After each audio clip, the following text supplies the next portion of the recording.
On tottama konngol.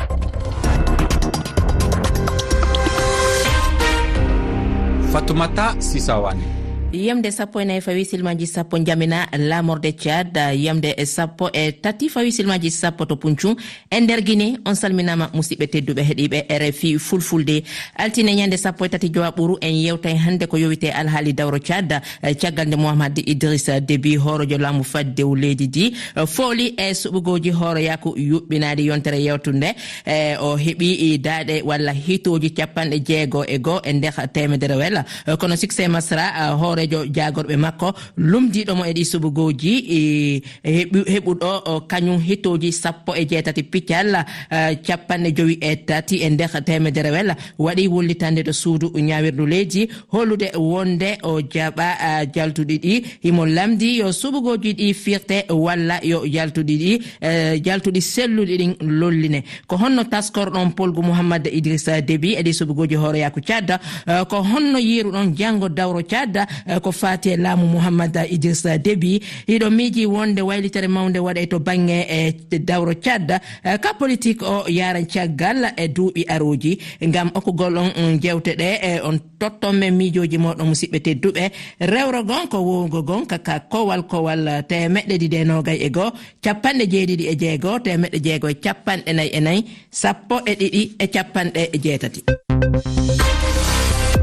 Hediyankojo meɗen ara non ko Souleymane Diallo ko jooɗiro Richard Toll e nder Sénégal kanko mo holli wondema tigitigon ko laaɓi o yaltata ko ɗum woni kanko o fawa tamo e dow kañum ngu laamu Mouhammad Idrissa Déby. ko bange Mouhammad Idrissa Déby de aray tampinare ala nder ton fiwi ude o jogore leydi ndin potagu ma jam wawa iwtude bawo aray den tamjini revoltement ji wono e nder leydi ndin sabu système wonno to ton on sansotako ko dictateur yagal ngal bamma ko jodorno ngal ko ngal o continue ta yaade mudum bibbe Tchad siwa sertude basal siwa kadi sertude kadi e toñede walla sokede walla warede do fenade ko wawetembe wiide ko be beydu wakkilade muradu mojjur kambe bibbe Tchad be sabu de ko opposition mabbe woni ko jamfibe o jamfi hoore makko o jamfibe kadi sabu yawde makko woni ya chef de gouvernement ko PS e Mouhammad Idrissa Déby wadanimo o jabi lungango kadi o sikki haray ko ballal woni ton anda ko haala welka e kuude bonde woni ko jillondiri e nder mudum système asra haray dikkande o yalti leydi ndin sina dum o jebbilo o laato maccudo Mouhammad Idrissa Déby kono bibbe Tchad ben si tawi woni no woodi wawdo wonde opposition dartotodo wawde habade fi ndimagu wawa artude nder Tchad haray o immo daro sabuna haray wona si tawi woni be bay jam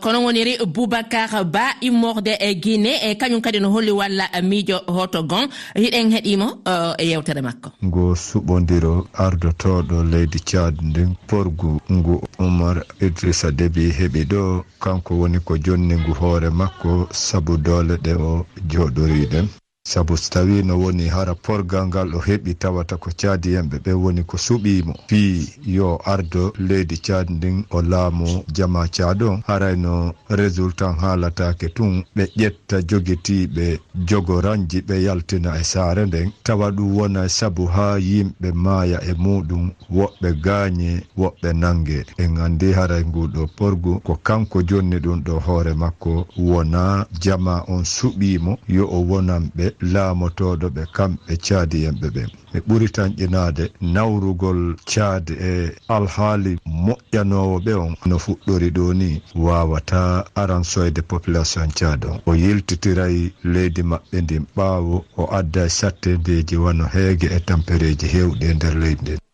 kono woniri konon ko be yaltuno hollugol weltare mudum o caggal de kañum holla ko Mouhammad Idrissa Déby woni ko foole di subugoji hoore yakuleji nde jaltudi arani din lollina der yaltugol mabbe der fellugol tigi hodi barmube hodi heddibe e der mudum ko an dum woni ko hediyankojo meden arti e mudum ka miijo makko do Sadio Ba ko jodi do Gambia ay mo holli yande makko e wi makko si tawi wano hoore be de leɗele laamu ƴangal wano leydi Mali wano Burkina e kala ko nandi e ɗum ɗon si tawi wano ɓen ɗon kañum kadi waɗi wano ni yuɓɓingol suɓugoji hoore yakko leydi koko moƴƴi kanko ko ɗum woni miijo makko Merci Sawani a salminama wote baɗɗo leydi men Tchad Mohamed Idriss Déby Allah rokkimo polgu yo jogoro jam nde wonno no waɗiri ɗo ni so tawi général uji joɗiɗi ɗi foof e laamu tradition so tawi ɓe mbaɗiri hono ni tan ma kulhuli gusto kadi mbimana ma gueɗe kewɗe ɓeydo hoolede kadi e Afrique o kamɓene ɓe gueto rewde e ngolɗo lawol on saaha ɗaɓɓiɗɗo hen foof so Allah hokki ɗum bisimilla so Allah rokkani ɗum wona ko changement mum woni heɓani e ko wona ɗum koto banggue Tchad mbiɗa jortima changement mawɗo watte fodde kanko eɗen gandi ko neɗɗo tinniɗo kanko Mohamed Idrissa Déby ene jorta ma waddu changement mawɗo kadi ma ɓeydu jokkodiral hakkude Tchad e leyɗele ɗe par ce que en jii ɗumunnaji jawtiɗo o yeehi ɗo e nokkule kewɗe en jiimoɗo ha to Russie ha e France ha ko nandi hen Ceerno Dia immorde Mauritanie a salminama salmitama pharmacie Sawane en calmini heɗiyankoɓe RFI Fulfulde ene anno taskorɗa kañum ngu polgu Mohamed Idrissa Déby koko habbinoɗa eyyi mbiɗa habbino nguɗo polgu kono noon kam polgu ngu kam mbiɗa wiye kam no yaari ni kam wona noon foti yarude ewa saabu kam jencuɗi sumgoji yalti tan ko koninkoɓe wonduɓe Mohamed Idrissa Déby jalti ɓe jeehi ha e quartier mo ganduɗa ko siège parti les indépendantistes mo succès masraɓe gone felluɗon aɓe ayno kuure ha woni sababu yimɓe nogas maayi hen ɗum ɗo ene holle en tan wonande oɗo sungo kam wona sungo nunɗuɗo e kadi ko wona ɗum ko ɓoyanto ɗo en tan ya dillo ko opposant ma to numéro 1 mo leydi Tchad wara o ɓuuɓani hay kabri makko taw aɓe duɓɓini ɗuɗo sungoji ɗum noon ko communauté international foti darade haala sungo ngo kollita ɗum ɗo wona sungo mo ganduɗa ene yaari lawol saabu ni mbiɗa wiye ni mataw oɗo henne vote ni foti wodde ko vote sanction saabu Yaya Dillo kam militant ji makko ɗi mbiɗa laaɓaɓe beddanta ko Idrissa Déby kartal wadde oɗo sungu ngoɗo sungu ngo rewani e lawol e yiyandema suɓgo ngo rewali e lawol e yiyandema ko honno yiruɗa haray janggo o dawro o Tchad so wona jibre ne ɓeydo tan ɗum ɗo en kam mbiɗa wi ni ko kudeta woni ɗo henne leydi Tchad meeɗa deeje ha joni ko fitinaji jokkata saabu ko wayni mataw ɓeydata ni ko encourage de rébellion saabu en holliti en tan gam wonde ngoɗo sungo kam ko rewani lawol wadde noon ko force ɓe garde pouvoir mbiɗa sikki tan ko tiiɗallaji gonɗoɓe Tchad ɗi ko kañum jogori jokkude ha hande e leydi Tchad a nanama miijo maɗa e ñalla jaam ka RFI Fulfulde Amadou Baraba salminama mi salminima Fatimata Sisa Wande ene caggal nde holla jaltuɗi ɗi holli wondema ko Mohamed Idrissa Déby fooli e kañum ɗi subugoji hooreyakko leydi en hi alhaali fewdiɗo waɗɗon e nder leydi ji hara an ko honno taskorɗa janggo o dawro o Tchad hiɗa miiji wondema waylitere ara e waɗugol to banggue politique Tchad e to banggue ɗum ɗo kam ko jortono ko ɗaminanoma o jorto te tawnone bamakko warande en gandi kanko joti ma taw sarɗo iden dokkumi o jotto caggal ɗum o yo sungoji mbaɗi eɗen gandi londir ɓurɗoɗo mawnude ko ono foti o waɗɗum mawɗo jagorde e caggal ɗum on e hormde sungoji paani on yalti eɗen gandi jaltugol on joni okka dañata doole kañum nde tawno hankkadi ñaadino gouvernement makko hankkadi yimɓe wonde caggal ɓe ma natti hoolade on kono noon ko to oɗo saham gonaɗo e leydi Thial so tawi Allah ɓurani faabade e ko caɗele kuccantaɓe nde tawno ene kañ gañi nguuɗo porgu kam e ko doolam tan o yeeyi ɓiɓɓe Thiatnaɓe o yeeyi kadi lundiyankoɓe e wona foti wonde ɗum noon janggo leydi Tchad e so Allah ɓurani faabade so ɓurani tinnade eɗen mbawi ɗe so renaki caɗeɗe jokkat ananama a accitama wano ɗo e ñalla jaam ka RFI Fulfulde Ibrahima Sow immorde Bamako a salminama Ibrahima Sow mi sikki tun Ibrahima Sow hewtali taw ka ɓoggol ko heɗiyankojo meɗen Samba Sow immorde Guinée équatorial totteten konngol hiɗa heɗa ko yowiti e miijo maɗan kadi ko a tawtuɗo hollude wondema wonna subugoji yuɓɓina e nokkure e Tchad hiɗa laamu Mohamed Idriss Déby waylitere fof watta Tchad fayi wotere démocratie du warata Tchad ka e hoore mum moƴƴidu ɗum joyi kam min ka fe kanko laami kanko heddotono e peduɗo e duuɓi garoji seeɗa min kam yiyana e Tchad fuu ko nanditita e démocratie fayi hunde wotere no wodi joni tan wordata fa Allah andi ko itti ɗum noon min ka jiirumi noon ɓurmi jikkade kono woniri Ibrahima Sow a salminama e morde Mali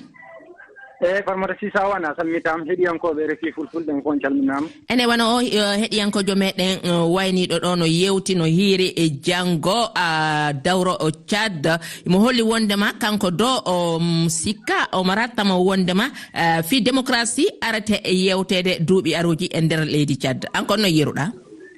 eyyi ko noon wori saabu Tchad kam no worni hande ha hande ko Déby yimɓe Idrissa Déby en ɓe tan jogui laamu goɗɗum firti kay ha hande kam démocratie o ene manki ɗon kay ha hannde ne seewi sabu gila sumgoji ɗi gila ɗi cuwa en kalino wonde so sumgoji ɗi ngoodi wadde tan kam ne ɗamina ko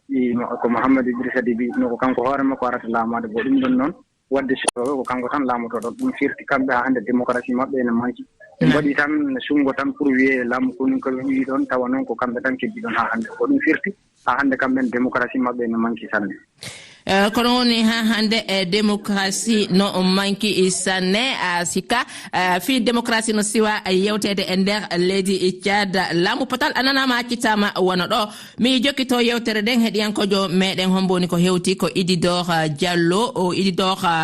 na Ididor Diallo ko Idi Pam mi andinama wondema Ididor hewtal taw Idi Pam immorde Mauritanie hiɗa totta konngol Tchad ɗum sumgoji bonno toon Mouhamadou Idrissa Déby en wayno ko kanko heeɓi polgu ni ɗum kam juhani mi kadi juhani hewɓe kadi nde tawno kanko fittata hoore makko lawol ngol ha laaɓi en wayno ɓurnoɗo hulede walla kanko mo ɓurno hulde o en wayno on fittanmo yobama wadde hankkadi haydara o hulani e oɗo gonoɗo londiyan Sixé Massara e garɗo tawtimo woni hoore jagorde e sumgoji après yalti waɗoyi candidature mum o candidature kam mataw ko hawa telta Mouhamadou Idrissa Déby tan kono en anda oɗo candidature hay nokko yahata kadi on kadi on kay yimɓe en ɗeɓani haydara dañata saabu hay yimɓe wonnoɓe noon ɓe koko jalte mum wadde ɗiɗo sumgoji so heeɓi polgu e min kam juhanimi heddi noon kan kadi tawde o heeɓi hoore ko leydi ngu yo tinno o moƴƴina leydi ndi moƴƴina laamu makko ngu waɗa laamu potal nde tawno puniɗo ajjoto polgu Mouhamadou Idrissa Déby ɗi suɓugoji juwama juwa kañum kadi yoga sabu koko habbano kono yo wakkilo tun tigui o nawra leydi di no haniri no ɓiɓɓe Tchad habbori ko ɗum woni ko holluɗa ananama a accitama wona ɗo mi antitina rewro gon tawdede amen ka yewtere ɗo kaka kowal temeɗɗe ɗiɗi e nogay e goho capanɗe jeeɗiɗi e jeegoo temeɗɗe jeegoo e capanɗe nayyi e nayyi sappo e ɗiɗi e capanɗe jeetati ko rewro gon ni tawdede amen ka yewtere taskaram on tottama konngol ka RFI fulfulde heɗiyankojo meɗen Souleymane Ba immorde Sénégal a salminama Souleymane Ba an iɗa taskori honno janggo dawro Tchad eyi janggo dawro Tchad tamini yakar no wawi wonde hen deyre wooda démocratie kadi hay tawi ko démocratie tolniɗo adda tolniɗo on kadi no wawi wadde hen wawi wonde hen fof cadnaɓe kañum en piɗi ko yalti ko irnaji ɗum waɗa publié Mouhamadou Idrissa Déby e Sixé Massara ɓe mbaɗi feere ha kay ɓe jahali élection ɓe dugdani ha o woni président woni premier ministre ha kay élection o yawti ɗum firti ko wonde ne hay tawi e ɓeni poɗodira heɓe gandi Tchad ɓuuri waɗde kamen nanodolɓe ɓuuri waɗde ɗum ɗon ɓe teski ɓe jawti ɗum koko teskini no feewi mi teskaki ɗum meeɗi waɗde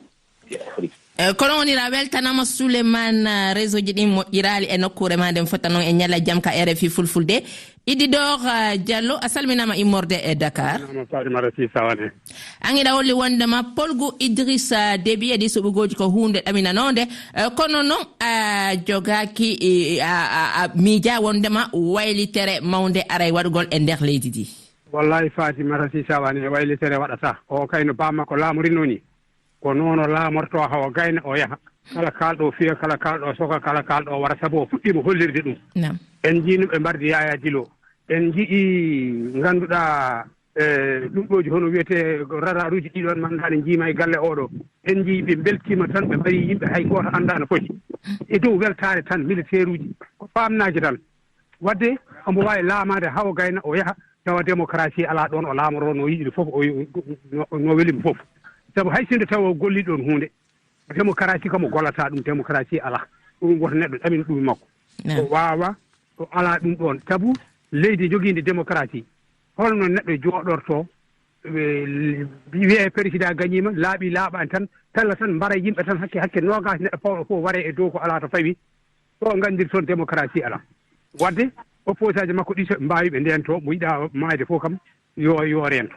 par ce que o ardani kanko wadde démocratie o ardani wadde peewal o ardani o adi tan ko yo laamu yo jooɗor laamu militaire par la miijo maɗa nanama ko yo wetti e toɓɓere nden e ñalla jam ka RFI fulfulde mi andinama wondema heɗiyankojo meɗen go hewtino ɗo ko Oumar Ka kono mi tottatta o Hawa Diallo so yewtere nden so gayni mi arta e kañum heɗiyankojo meɗen immorde Banjul Hawa Diallo so a salminama miijo maɗa no heɗa Tchad Mohamed Idriss Déby o gagnima sungoji min kay ɗum juhani sabu ne wonno eɗen gandi président ji Afrique kartal électeur ɗum na ɗum jiɓataɓe élection kala kulani ɗum nde wonno ɓe gandi ɓe janata ɓe mbotana kaw ka en gagnoto ɓe gagnima e nder temedere fof 60 cukko muɗum one premier ministre on ɗon ne yinno hen tan nani tan woni candidat kono kay tawi eɗen gandi koko heeɓi koko ɗum o heɓata eyyi nde wonno ɓooyino ko wote o juuya gila ɗo waɗa mayno Yaya Dillo ɗo mayno kono wonno opposant muɗum ɓurno ɗo tiiti on ɗon maayi hajo enquête waɗa kay maayi dem hay goto anda ko wari ɗum no warira ko gila on tuma ɓe joyi wote gila on tuma Mohamed Idriss Déby gagni e kadi en nani piyane mbaɗi toon a yimɓe maayi hen ɗum ɗon fof wona hunde fonde wonde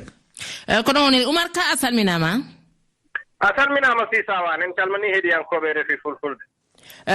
kono woniri hiɗa holli wondema kañum ngupolgu Mohamed Idriss Déby ko hunde ɗe juwama ne fanmata Sisawani juwanim te mbiɗa andi juwa hewɓe kadi e heɗen mbawi Mohamed Idriss Déby gagnima élection leydi Tchad caggal de Yaya Dillo jakaranoɗo kam hombo wawi fol Mohamed Idriss Déby igno Mohamed Idriss Déby woni lamɗo Tchad hande woni ko fandare ko foti ko won fandare mum hono waɗata haɓiɓe Tchad naaɓe ɓe jogo mum hoolare ha ɓe gono hunde wotere ko hedditto ko Sisawane gonga Tchad ciwa heb démocratie par ce que garɗa e nina arde laame élection nina waari démocratie kam siwa ar kono noon eɗen mbawi jogo yaakar ne tawi woni kam darima pour démocratie ñiɓo nder leydi Tchad kam hoorem hombo wawi aaw démocratie nder leydi Tchad par ce que paamen noon leydi Tchad wa'anino leyɗele goɗɗe hande kala bawnoɗo laamo Tchad taw wona ni no ɗum yaarini en wonno on kadi laamum deeƴata elle gonko ɗum jiiɗen succès masara holliri elle tigi mo yiɗa laamo hay so woni noon homo funta ɓiɓɓe leydi ndi wadde noon toon kadi ɓiɓɓe leydi ndi foti wona honno succès masara yiɗa laamu kono waddi on wiwgol ɗum par ce que acte omo waɗi hakkude mum Mohamed Idriss Déby igno o waɗi manifestage o ñawama ñawoje bonɗe o arti o tawti Mohamed Idriss Déby igno élection ara heddo yontere o yalta ɗum hollata en wona ɗum woni hunde nde joni noon haalaluji ɗiɗi haalata ɗo ɓiɓɓe leydi Tchad kadi ɓe poti jogo famamuyo ɓe ganda 50 neɗɗo nana maayi haydara ko rewti hen so ɓe jalti hande ɓe maayne kamen pertata duuɓi 5 garuɗi ko Mohamed Idriss Déby igno wonata limore timmude 50 hollaka dey ko wiya ko wano yimɓe nogayo ko fii ɗum woni ko holla ɗum le ko wonɓe ɓen ka cuuɗi safrorde ko wano ɓen holli wano den ɗon limore non koko adi ko manifestage ɓoyɗi gonne haalde tan ɓe haalani manifestage ɗiɗo kono heɗen mbawi wi tan hande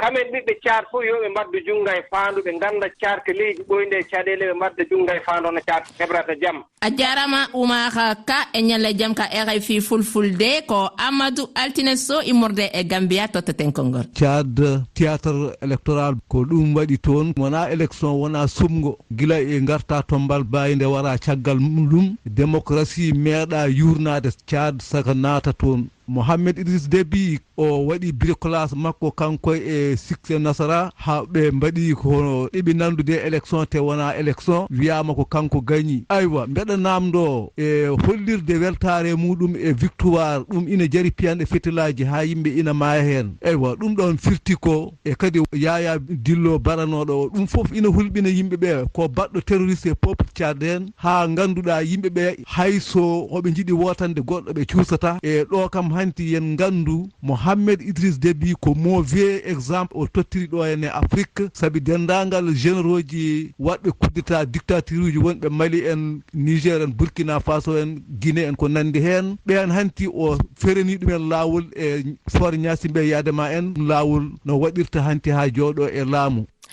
kono woni miijo maɗa nanama an hiɗa wi wondema ɓeya aray e ƴettugol misal e makko tigi e ñala jam ka RFI fulfulde ko Habibou Bari e jooɗiɗo Guinée woni ko heɗotoɗen ka yewtere meɗen Tchad Idriss Déby kanko woni ko hendi laamu kadi min ɗon juhalan ko kanko woni ko laamino min ɗo kala e lanɗo ronɗo rabbamu laamu organisa o ƴetta ara ɗum fof ko dictatorial gan ɗo ko ɓuri moƴƴude ko taw hara laamuji ɗin ko sansodira e ɗum kono beñen citoyen goto ma famille goto jogo leydi tun na ko keldi non min ko woni ko mi tawti o wontude français ko no waɗi mo pirɗa seeddano ɓuurima fuɗɗodirade min ɗo ko wondugo e français on no ɓurallan wigo wonday e ɗi pays ji wano riche kono wonire musidɓe tedduɓe radio ko sa yonko happa ɗo hande ko ɗo wonɗen waynodirde ka yewtere meɗen on tottama konngol ka RFI fulfulde kala wawɗo tawdede amen ka yewtere ɗo weltanama ka sengo karalaji kañum kadi Ibrahima Ba Salou Diaw weltanama onɓe saabu jewteɗe hewti on nokku kala ka hikkoron janggo en wonti day e yewten ko yowiti e kañum galdi sodiral Mali hombagal heccianki ce lundi